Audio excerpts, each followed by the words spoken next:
For me, it's the biggest thing is what's your biggest challenge? That's probably the biggest thing when it comes to, starting your business. I know when, my biggest challenge was actually having the finances to actually do it when I wanted to get into the e-com space. So I think I only had about $5,000 to start at that time. And that was kind of a little bit of a challenge for me. So I had to ensure that I got it really, really, really right. Right. So that was a big thing. And another thing I also had some struggles with was actually scaling the business. So when it came to finding a product that I had that was really good, well, now I've got to maintain the inventory levels, but I also still want to innovate my actual brand. I still want to build my nice website. I still want to get some new products and new designs. And how do I do that? Right. So there were a couple of challenges that I had. I had about $5,000 and I really had to do what I can to, succeed.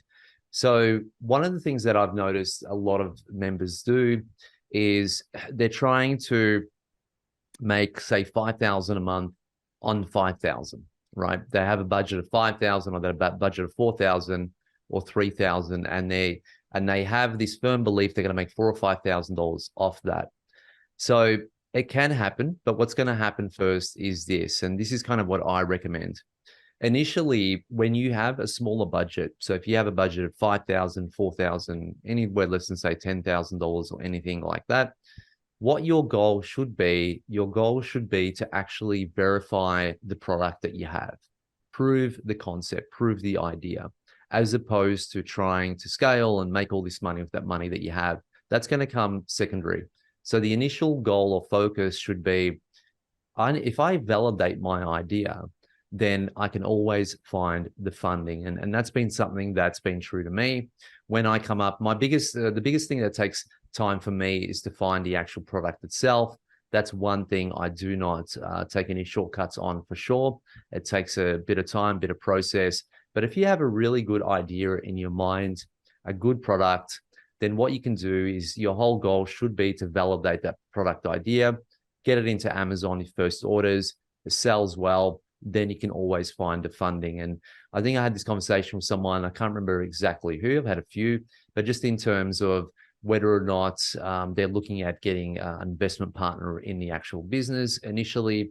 And I always say to people, don't get an investment partner into your business, or don't borrow money for your business until you validate the actual idea, right? I think it's important because until you validate the idea, there is risk involved, right? So you don't want to be taking money from someone yet, unless that's the only option that you have. But again, I don't really recommend that. For me, I would take whatever money I have, couple of thousand, 3,000, focus all my time on coming up with something really, really good, validate it, and then I'll be looking at getting funding for it. And what tends to happen then is you'll find that you'll be able to get a lot more funding for it because you actually have a validated product. And if you're going out initially with a very, very low budget, or you're borrowing money, what tends to happen is the decisions that you actually make in your business become emotional decisions, and they become, like a fight or flight almost. So now all of a sudden you're so focused on paying that person back or making that money that you start to make mistakes, right? Mistakes start to occur. So the best way to build a business when it comes to Amazon is to ensure that whatever budget that you've set aside for your actual business, that budget isn't going to basically stop you from paying your bills, stop you from paying your rent, stop you from, having the commitments that you actually have. If it takes a little bit longer for you to validate a product idea because you have a less budget, that's actually a good thing because it gives you more time to focus on a product idea that's going to work out really well, right? That you've done a lot of research into. So that's kind of my biggest takeaway is when I did a lot of coaching sessions, that's one thing I kind of realized is the guys that needed it today, right? They need the money today. Within 30 days, I need this or else I'm screwed or whatever it is. That's usually what usually tends to happen is that the success chance of that is very, very low, right? So if you have a low budget, take your time. It's completely fine. Don't try to make $1 million from it. Try to validate the actual idea that you have, and then the funding will always come. And I feel like sometimes we're trying to do too much. We're trying to use the funds that we have to do everything that we can possibly with that. we try to scale, we try to, to have a worldwide brand, or try to create things that we don't need, like initially. So just be very, very careful with that.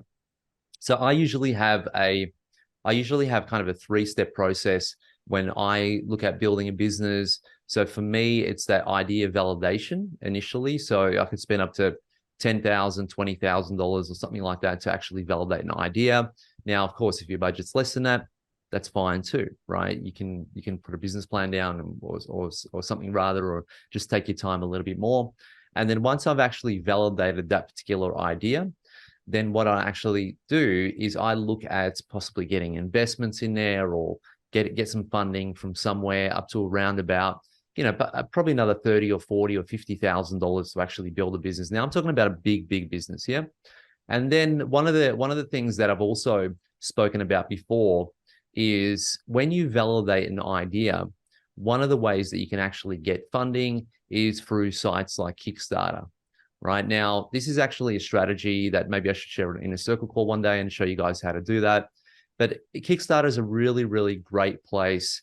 If you have an idea that's innovative enough and you are just basically at knowing your exact costs of the product. So you have a factory in place, you have the actual idea in place, you maybe have your first sample, but this idea is ripper, right? It's a really great idea and you don't have the funding for it. Then what you can do is you can go to a website like Kickstarter and share with people your idea. You create a short video, put everything that you need in there.